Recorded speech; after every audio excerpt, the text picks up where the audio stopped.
Hello, good morning. Welcome to this week's Learn with Lorna, episode 166, Delving into Diaries. My name is Lorna Steele-McGinn. I'm the Community Engagement Officer with the Highland Archive Service, which has 4 archive centres in the Highlands of Scotland. We have one in Inverness, one in Fort William, one in Portree, and one in Wick. And we look after historic records relating to the Highlands of Scotland. This series is brought to you by High Life Highland at no cost to the viewer. High Life Highland is a charity registered in Scotland, and there's no payment or subscription required to take part in this series of events. But if you're able to donate towards our work, then we're really grateful for that. And there's a link to do that. If you feel like giving us a Christmas present, there's a link to be able to do that within the text on Facebook and on YouTube. So thank you so much if you are able to do that. It really does make a difference to us. This week is pre-recorded, as I mentioned last week, because I am busy with a group of secondary school pupils looking at the Highland connection to the Caribbean slave economy. But this week for Learn with Lorna, returning to a favourite subject of mine and of a lot of people's, diaries. I've spoken several times about my affection for diaries and the very particular sort of information that they contain and the very unique way that they can share information with us. So diaries might include references to things like the weather, to local events, to national events, to international events. It's such a broad spectrum, unlike, say, hospital records, which would detail a patient's care or something like that. A diary has such a wide range of what it might be talking about. But alongside those details will be opinions and reactions to the things that are being described.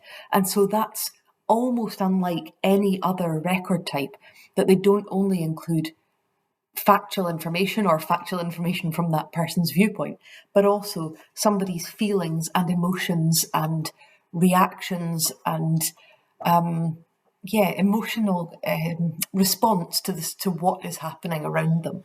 And that's really unlike any other type of record. I mean, letters do that to some extent, but not to the same extent that diaries do. And a great example of a set of diaries that we hold are the diaries of the Rogart schoolmaster, William Campbell. And I spoke about these a couple of months ago and did a full episode just on these diaries.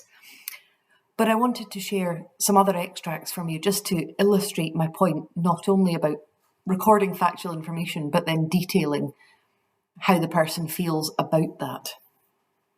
These are extracts from July and August 1914, which really illustrate that point. Thursday the 30th, so this is August 1914. A fine hot day, coiled hay in the road field, plucking blackcurrant berries, etc. Territorials stopped at Golspie shooting match in view of the grave European situation. Austria having declared war on Serbia, it says Servia rather than Serbia. Territorials told to hold themselves in readiness in case of mobilisation. Mr. Nicholl, speaking to me, said would send up wood next week to me. Mr. Mackintosh Edinburgh called, Willie Murray called, R.E. Peats. So that overlap between what's happening in his own life and his own village, and then what's happening in Serbia and what's happening in Austria. Friday the 31st, a very warm day, some rain at night. So again, that very potentially boring information, but it's relevant to his life because the next sentence is cutting the border hay. Neil Mackay said he could not drive home my Peats, but that W. MacDonald would do so. Glad to see Kenneth Mackay Morness come along, was speaking to him. Battle now raging south of Belgrade between Austrians and Serbians. And then as we come forward a few days and we look to the point that Britain's starting to thinking about joining the First World War. Saturday the 1st of August, a very warm sunny day, cutting border hay and the boys spreading it. Marion and her sister Maggie called on us. Russia mobilising, Germany also taking steps, and so is France. 2,000 troops said to have come to Invergordon today. Territorials asked to be ready. Great excitement throughout Europe. German liners in New York asked to stay there at present. This is ominous. A very grave situation at present. Foodstuffs going up in price. And then on to Monday the 3rd. Germany declares war on Russia and France. Russians across frontier, Germans cross French frontier. Very serious situation. Not known what Britain will do. Myself and Eric at Golspie, I went to draw my deposits from the bank, but it was a bank holiday, so I could not get business done. War being discussed by all.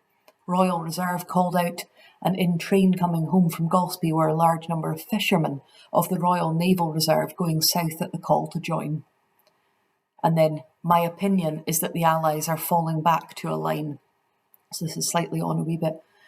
Evidently the last one outside the Paris forts. This will lead on the Germans, then an attack by the Belgians.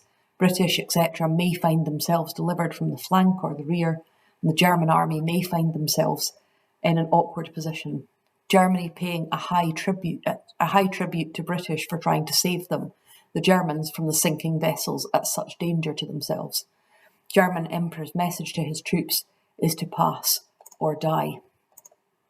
So a very good example to illustrate exactly what I was talking about, that overlap between personal life, the weather, the trains of Golspie, the food prices going up locally, all connected into the national and international situation, and how that is impacting him in Rogart trying to cut his hay. Really interesting. So the war looms quite large, the First World War, in William Campbell's Diaries. And if you haven't watched that episode, do go back and have a look at it. They're amazing diaries. But another collection in which a different war, looms particularly large over that person's life is held in Caithness, in the Nuclear and Caithness Archives.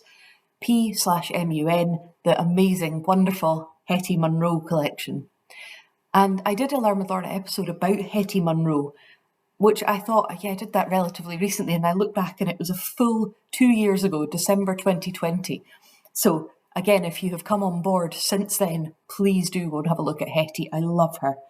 She's such a character, and reading her diaries it just always makes me smile because her humour bursts out of them. And I'm sure somebody watching will say that they remember Hetty and will make a comment about her.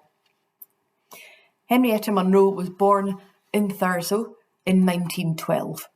She has in common with William Campbell that she has an incredibly wide range of interests and a real skill with words, as he does. During World War II, Hetty served in the Auxiliary Territorial Army, the ATS, and her diaries from this time, over several volumes, are incredibly insightful about the impact of the war on her and on Caithness and Orkney and surrounding areas. But also, they're just funny. She makes everything seem... She finds the humour in even the worst of things. This is an extract from the 22nd of June 1940, where Hetty describes an exercise which finally took place in Orkney after several days' delay, so a military training exercise. Everybody took part, including aircraft, which were dropping bags of what was supposed to be whitewash, but in reality was filled with soot. There were quiet rumours before the exercise as to the places which were to be hit. The IFC had promised Winterbin a bottle of champagne if he could hit his car, and 2 bottles if he could hit a house. We were all ready to move from HQ to another place, but although the advance party did move off, we didn't get so far, presumably as Stennes was so well defended. When the warning went, everybody rushed here and there, all looking very important. Aircraft came swooping down in a most terrifying manner, but didn't drop anything. The local AFS, the Auxiliary Fire Service, came out and solemnly hitched their cart to a hydrant after much difficulty, and then equally solemnly washed the windows of a shop, packed up and went home again. The fun really began afterwards when people came back and discussed the battle. Blood Red Bill told everyone how he had captured 80 enemy and suggested that there weren't nearly enough enemy for him to capture and there must be more next time. We heard how the planes had swooped over Kirkwall and the camps near about 20 feet and had had a grand time. The next day the reports came in, and among them several amusing efforts. I think the prize should be taken by battalion commander, who wrote that at Z hours 30 minutes he had ordered there should be no more casualties as the Royal Army Medical Corps orderlies were overworked. It's a fact. Just that hilarious description of what was supposed to happen and how it didn't happen, and everybody's reaction to it, and the exaggerations that were told, and the bottle of champagne if you can hit a car.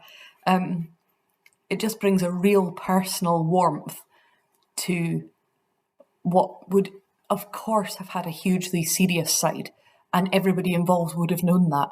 But reading a personal description of it just brings out the humour that must also have been present. So that was an exercise that wasn't a huge triumph. There was a more successful military drill exercise in August 1941, in which a full-scale invasion of Orkney was imagined, along with the subsequent battle that might happen if Orkney had been invaded. And in her diary, Hetty notes that they had a few hours break and ahead of practicing their counterattack. What would they do in response to this imagined invasion? And she describes what happened when they had a bit of a break. I boiled some water in the Dixie but couldn't find a teapot. Brig Peck produced some China tea, and eventually I found an empty jam tin in which I brewed the marvellous China tea. Anyway, it was very good, and with it we had corned beef sandwiches and cheese and biscuits. After that, the 4 officers lay down on the floor with their heads to the wall. In the middle was one of the tables.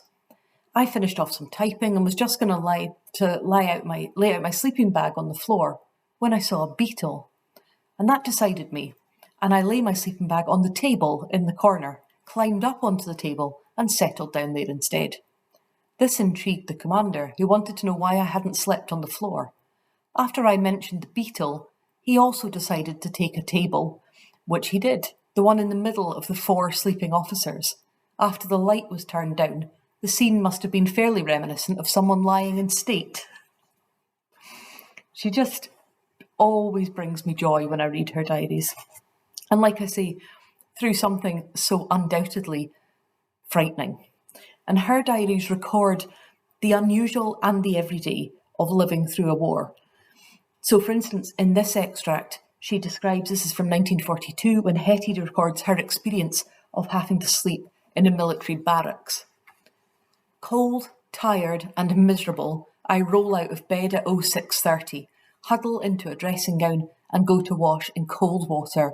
Ugh. Stumble back to the barrack room and I'm given a filthy tasting bright purple gargle. Everybody has this. Then I dress, polish buttons, I've never done that before either, make bed, again helped by neighbours who manage to look clean and tidy and have their beds made in no time at all. Why wasn't I born a sensible, useful girl? At 7:45, we rush to the dining room, grab the food and eat very quickly. So again, we see that illustration of the fact that diaries are detailing the national, the international, the global, but they're giving a personal insight. So we might find out from other sources that those exercises took place or that barrack alarms went off at 6:30 in the morning, but we wouldn't know that elements of those drills had been comedic or that she felt cold and tired and miserable and that she wished she was more useful and more sensible and didn't have to rely on everybody else to help her. So diaries bring feelings, not only observations, so we know what happened, but also the impact they had on the writer. Diaries are usually, but not always, written in private for private, so written for one's own viewing alone. Although, as we've seen recently, with situations going on in the media, often diaries can be taken and seized and made very public indeed. And as we can see from these, sometimes people are writing for themselves, but sometimes there's not. Sometimes you read a diary and you get the sense that it was written with an eye to the future of somebody else maybe coming across it. But for the most part, a diary is not only a record, but it's a confidant. It's a place to put down thoughts, opinions, feelings, frustrations, loves, passions, secrets. But as time passes, because you're maybe wondering, well, surely you feel a bit bad then looking at them. But as time passes, that confidentiality requirement fades. If a diary is 100, 200 years old. The confidentiality around the other people named in it is no longer such a consideration. It no longer is a record that has the power as much to wound or to damage the living, but instead it becomes an important historical record. It's a testimony that has a much broader importance. It's a mark in the sand. It's a record of a moment, of weather, of daily life, of the cost of food, of the impact of a war, and ceases to be that very personal thing and becomes something much more relevant to the wider population. In 2020, I did a Learn with Lorna about the extraordinary story of James Mowatt's experiences in World War II. And in part of that, I used the diaries of his mother to tell that story, which recorded her fears and her concerns for her son's safety during the Second World War. But today I wanted to go back a few years before the Second World War and look at other extracts from her diaries, from her pre-war diaries, to see what they can tell us. Mina Gordon Innes Shearer was born in Thrumpster, and in October 1903 she married John Allen Mowat, and in 1918 they took over the running of the Portland Arms Hotel in Leicester, which had been in her husband's family since 1881. Reading Mina's diaries, and my colleague Val, who sent me some of these over, said as well that one of the first things you realise when you start to look at her diaries is it just strikes you how she even found the time to write in a diary. She's just constantly non-stop busy. Anyone who has run a hotel, as Mina did, knows that that is a full-time occupation and there's very little time for yourself.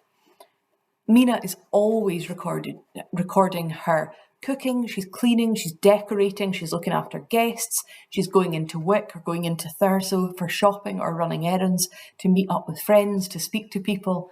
So for instance, in 1933, we read this. March the 23rd, 1933. Put in gladioli bulbs, sowed poppy seeds outside garden wall. Sowed canary creeper into new border. Annie and I did back corridor and I put green on flower boxes. I intend to put rose trees in also today. Annie is going to start on cleaning the new bathroom. Just one entry, all of those things. April the 5th, 1933. Had a letter from Margaret last night and I wrote to her by return, also wrote to Bert. Finished the cellar, tidied up the laundry, did some gardening, was very tired by night. April the 6th, James Duncan fixed the presses in the flat and we did some distempering of the corridor and I painted the chest of drawers and ordered the carpet for the parlour. April the 7th, going to put in hollyhocks and daisies which came last night.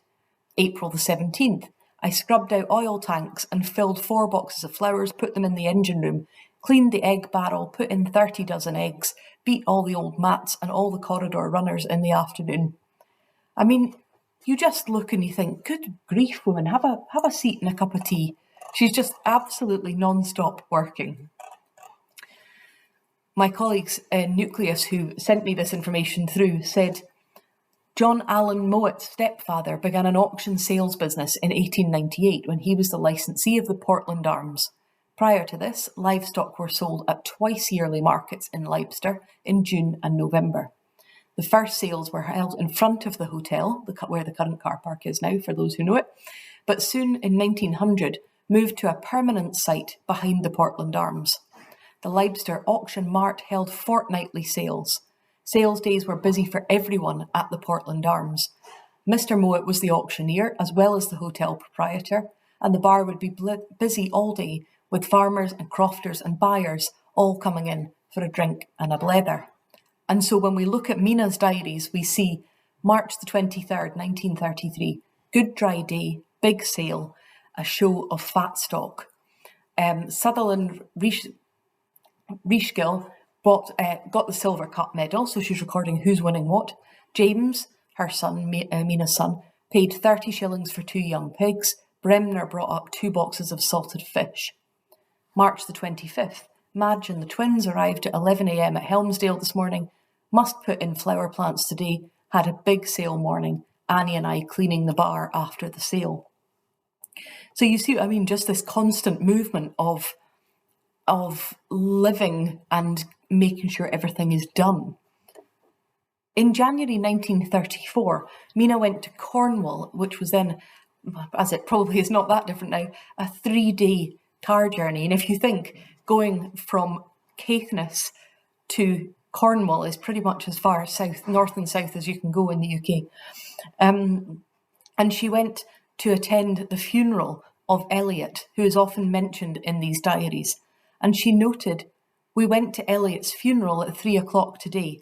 I had never been to any in my life before this, but down here there were as many women as men."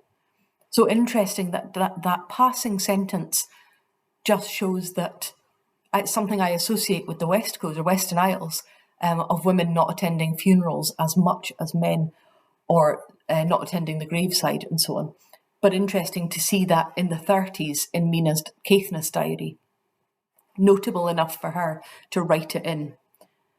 And incidentally, Mina often talks in her diaries about deaths and funerals and people who have been lost to the village. Things that had a huge personal impact on her, but also a big local impact. And that means that for anyone researching life or lives of people in Latheron Parish, might find fascinating information in these diaries about the person's death, but also about the impact that might have had on the community. Another set of diaries that are held at Nucleus, which are packed with local interest, and again, much, much beloved by the team, especially my colleague Anne in Nucleus has a real soft spot for these, are the diaries of Hugh Lyle. And if any of you follow the Nucleus Facebook page, you'll be utterly familiar with Hugh, I'm sure. Hugh was born in September 1909 to Benjamin Lyle, farmer at Brabster in Canisby, and his wife. He had 2 brothers, Sandy and Bob, and the collection of Hugh's diaries that we hold start in 1956, when Hugh was in his late 40s. But it seems, given how prolific a diary writer he is for the years we have, it seems very likely that there would have been earlier diaries which have been lost at some point over the years. But from our point of view, we have from 1956 onwards. And it's sometimes the case that diaries change in style or tone over the years. And if any of you write diaries, you might be familiar with this. In the beginning, Hugh's diaries recorded the hours he worked, what he was being paid, because Hugh ran, and his brothers, they had their own croft, but also they did contracted farm work for others. So, for instance, his 1956 diary details threshing at Dundas Wars, 6 hours, at home putting head on the hay screw. So it's very factual information about very specific things, what he's been doing, how many hours he's worked, who for, what he's getting paid for. But by the time we come to the final diary, the 1967 diary, there's much more content. Many of the entries start, Bob and me did such and such, so him and his brother, Bob and me. So for instance, on the 18th of August 1967, Bob and me was at the May sheepdog trials. In the afternoon, Bob was on the grocery van with Charlie Manson. It was a good day, no rain. I put the Watton tent up to Mellor's shed, and then went with the groats table back, materials borrowed for a show. We was at the dance at night. Bob and me went to Thurso with Ian Simpson's wife and daughter. And what I found really, really moving when Anne told me was that's the last entry in that diary. And she went to see why it had ended so suddenly. And it was because Hugh died that very night. He finished writing his diary and he went to bed. And so we have that moment, a record of what someone was doing on their last day, that they went to the sheepdog trials, that he spent time with his brother, he spent time with friends, he went to a dance. Isn't that just special to know what someone was doing and feeling and thinking and on their last day? But although Hugh was to pass away that day, his diaries continue to tell his story, but also to prompt memories.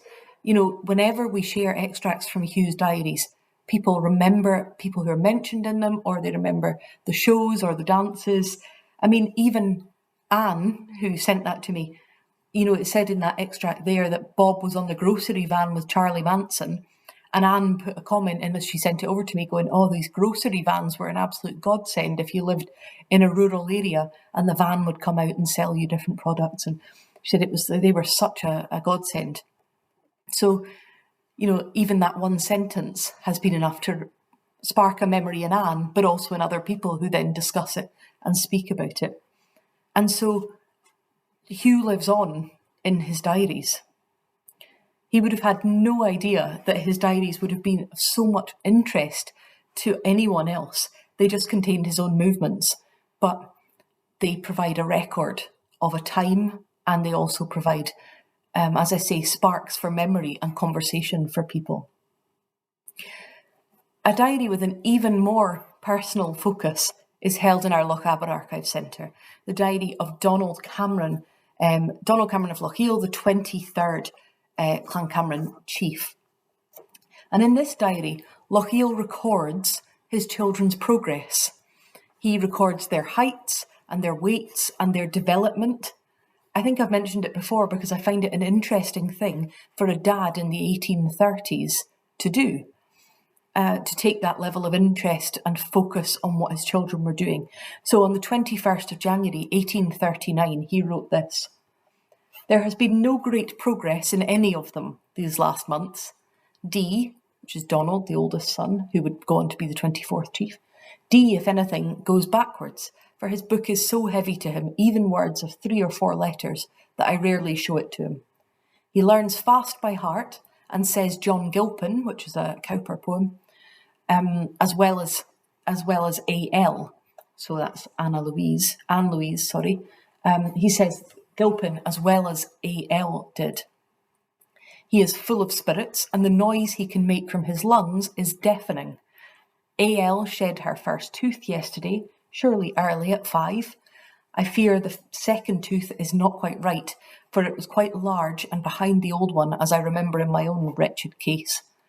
A.L. could, I am sure, be very forward for her age if attended to by a governess or a mamma fond of teaching. So it's just very, very interesting that he records their, like I say, their progress in terms of height and weight and so on, but also just that concern that any parent might have of, he's struggling a bit with his reading, but he can do this really well.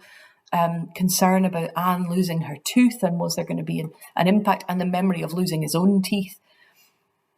In that same book, he records each child's birth and who their godparents are. The oldest child I mentioned there, A.L., Anne Louisa. So the oldest child is called Anne.